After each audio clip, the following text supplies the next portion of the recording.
Then Bajirao first, AD 1720 to 1740. After the death of Balaji Vishwanath, Sahu appointed Bajirao first as the next Peshwa in April 1720. जब उनके father की death हो गई थी बालाजी विश्वनाथ की, तो साहू जो उनके पेशवा थे, जो किंगडम के हेड थे, चलो उनके जो उन्होंने फिर उनको अपॉइंट किया, उनके बेटे को बालाजी फर्स्ट को अपने पेशवा मतलब प्राइम मिनिस्टर के तौर पे अप्रैल 1720 में।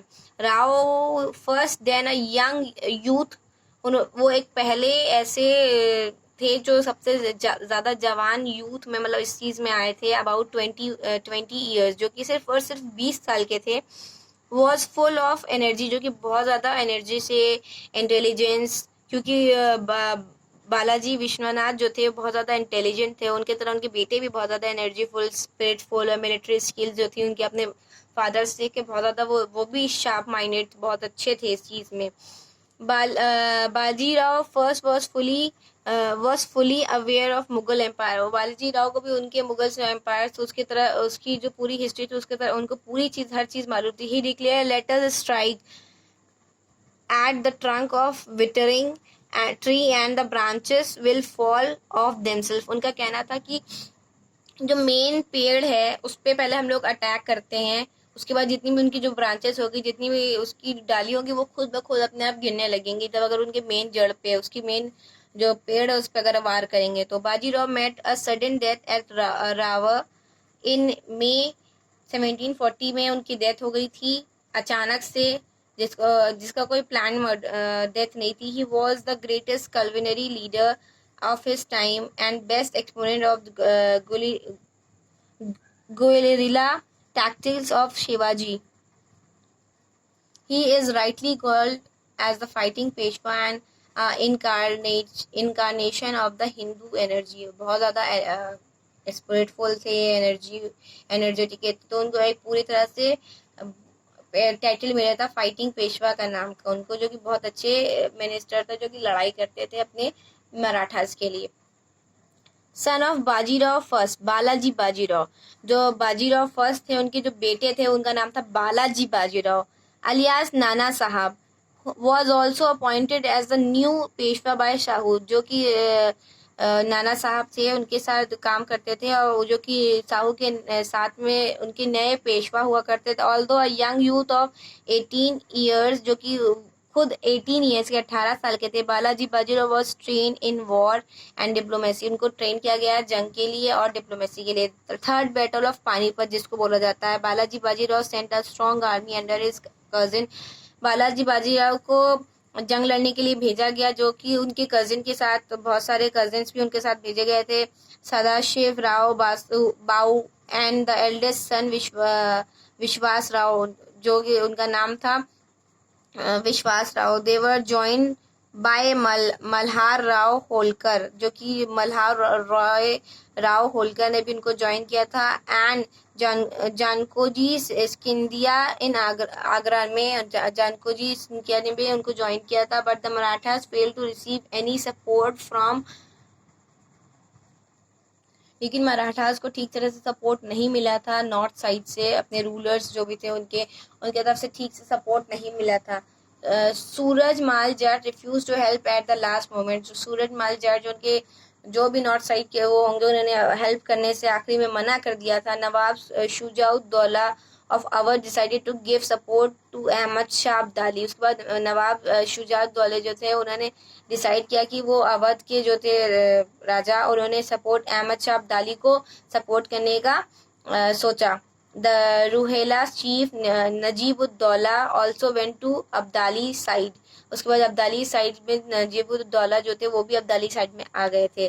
The two army face each other on January 14, 1761, जो दोनों की तरफ की आर्मी हुआ करती थी, उन्होंने बहुत बड़ी जंग फेस करी जनवरी 14 को 1761 में on the historic ground of Panipat, जो कि बहुत बड़े ग्राउंड पे हुई थी, वो पानीपत उसका नाम था। Where the Marathas met a terrible defeat, जिसमें मराठास बहुत बुरी तरह से हार गए थे। Peshwa Balaji Bajirao could not bear the shock of the Maratha defeat, Balaji Bajirao जो थे वो अपना जो शॉक था जो हारने का, वो बर्दाश्त नहीं कर पाया था। The news unhinged his brain and he died after 6 months in June 1761। उनके फिर जो दिमाग उनके काम नहीं करना बंद किया था, उस न्यूज़ ने उनके दिमाग को एकदम फेल कर दिया था और वो 6 महीने बाद उनकी डेथ हो गई थी जून 1761 में।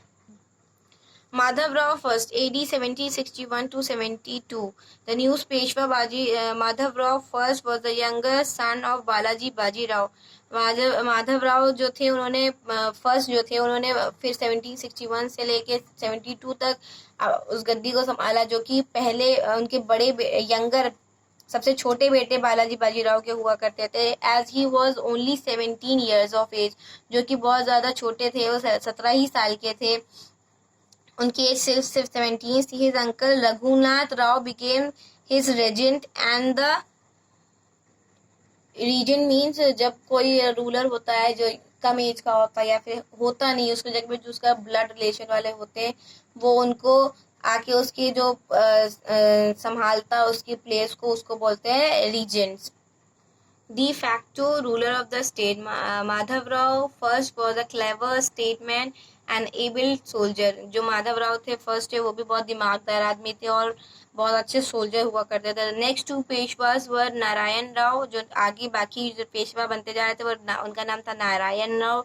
AD 1772 तो 1773 तक उनको बनाए गए थे।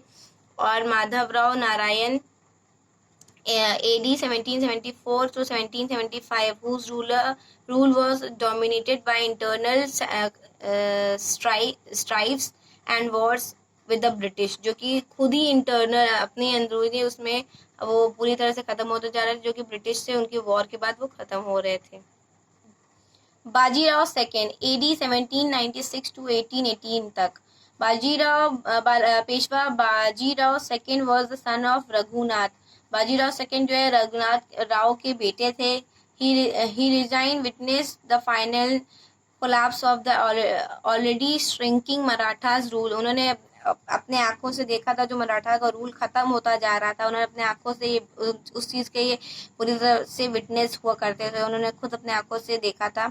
He also signed a number of treaties with the British and virtual surrendered to them। उसके बाद वो जब काफ़ी सारे उसमें ब्रिटिश उनके सामने आए तो उन्होंने अपने आप को ब्रिटिश के सामने सरेंडर कर दिया था। The Peshwaship was finally abolished in India. उसके बाद पेशवाशिप जो थी पूरी तरह से इंडिया से ख़त्म हो गई थी। दस Bajirao first was the strongest Peshwa and Bajirao second was the weakest Peshwa. जो बाजीराव फर्स्ट हुआ करते थे वो सबसे ज़्यादा ताकतवर पेशवा माने गए थे और बाजीराव सेकेंड जो थे सबसे ज़्यादा कमज़ोर पेशवा पूरे हिस्ट्री में जाने गए थे।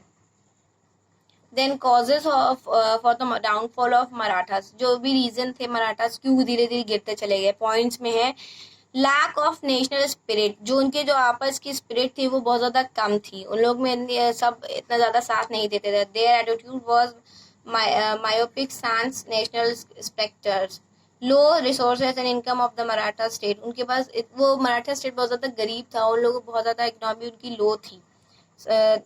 लैक ऑफ साइंटिफिक स्पिरिट, उनके पास बहुत ज़्यादा साइंटिफिक स्पिरिट भी उनकी कम थी। They fail to come out of traditional shell of the Mughals. जो ट्रेडिशनल शेल मुगल ने बना दिया था उससे उन लोग बाहर ही नहीं आ पा रहे थे, उनके पास टेक्नोलॉजीज की बहुत ज़्यादा कमी थी।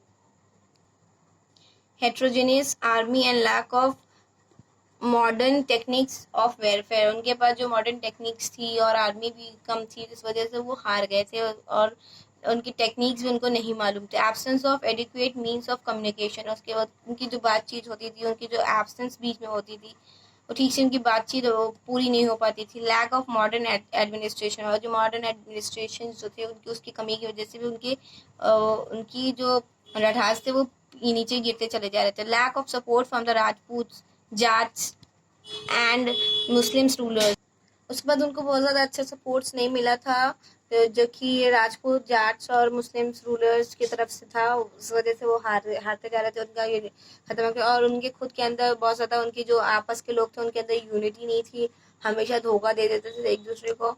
फिर उसके बाद इसी वजह से बैटल ऑफ पानीपत में जो उन्होंने ऑल इंडिया एम्पायर खड़ा करने का सोचा था और इंडिया के ऊपर पूरा राज करने का सोचा था, बैटल ऑफ पानीपत में जब वो हार गए थे तो उसकी वजह से और ज़्यादा पूरी तरह वो वीक हो चुके थे। Okay, the chapter is over now. Thank you, class. I hope you understand the chapter.